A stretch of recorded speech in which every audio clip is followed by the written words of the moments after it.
if a Muslim marries a Christian woman, does she have to accept Islam? Well, she doesn't have to accept Islam. It will be best if she does. But why the ruling was stated in the first place in ayah number 5 of Surah Al-Ma'idah, in which Allah subhanahu wa ta'ala says, اليوم أحل لكم الطيبات وطعام الذين أوتوا الكتاب حل لكم وطعامكم حل لهم والمحصنات من المؤمنات والمحصنات من الذين أوتوا الكتاب من قبلكم إذا آتيتموهن أجورهن محصنين غير مسافحين ولا متخذي أخدان.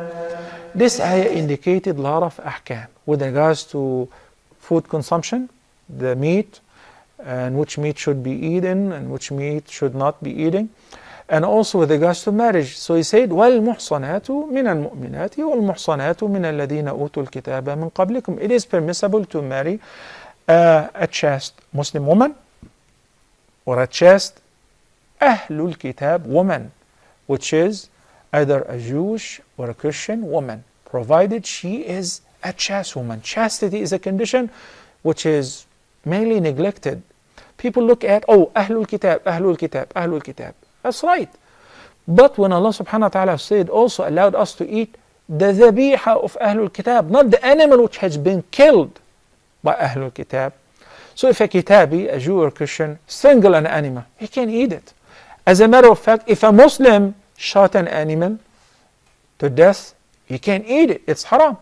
And if a woman, a Muslim woman working in a nightclub, in a bar, you're not allowed to marry her. She's not muhsana. A woman who has an illicit relationship, even if she is a Muslimah, you're not allowed to marry her. Then if she is Christian, Jewish, but she's not chaste, then this marriage is not permissible. It's invalid. But the ayah says, Kitabiyya, Ahli Kitab. So if you marry a chaste Christian woman or a chaste Jewish woman, it is permissible, even if she does not change her faith. My advice, and I'm not making the halal haram. May Allah forgive me and may Allah have mercy on all of us. I seek refuge with Allah against making a lawful thing unlawful. It's just an advice. Don't you marry a non-Muslim woman. Don't you marry a non-Muslim woman, particularly in a non-Muslim country. Why? Just to block the means.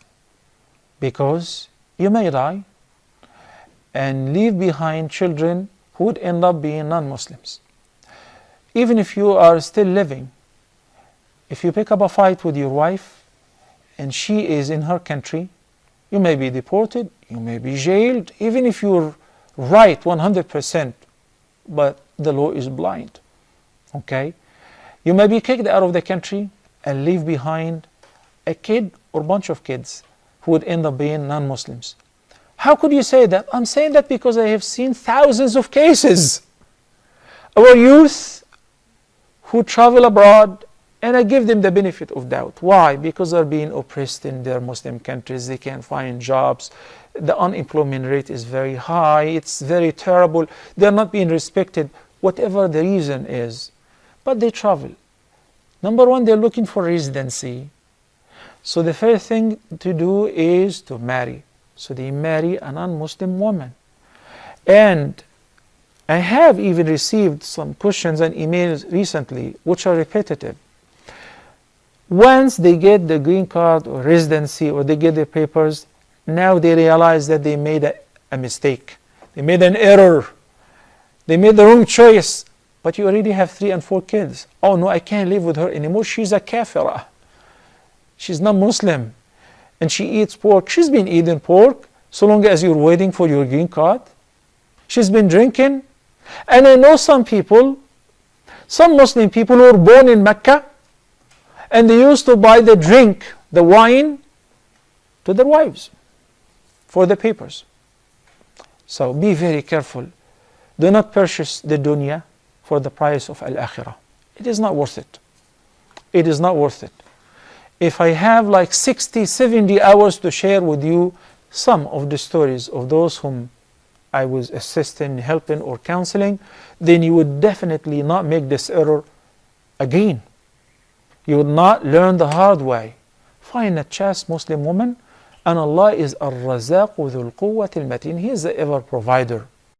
About the rizq and the provision. Work hard, Allah will provide for you, inshaAllah. Again, I'm not making the halal haram.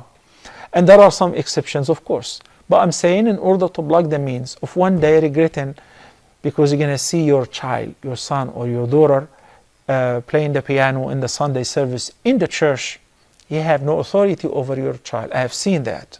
I have seen parents regretting, wishing that they didn't get the green card or residency or the passport, and they would be free from all these sins and burdens. But it is too late. So beforehand, this is an advice. You may take it, you may leave it. May Allah the Almighty guide all of us to what is best.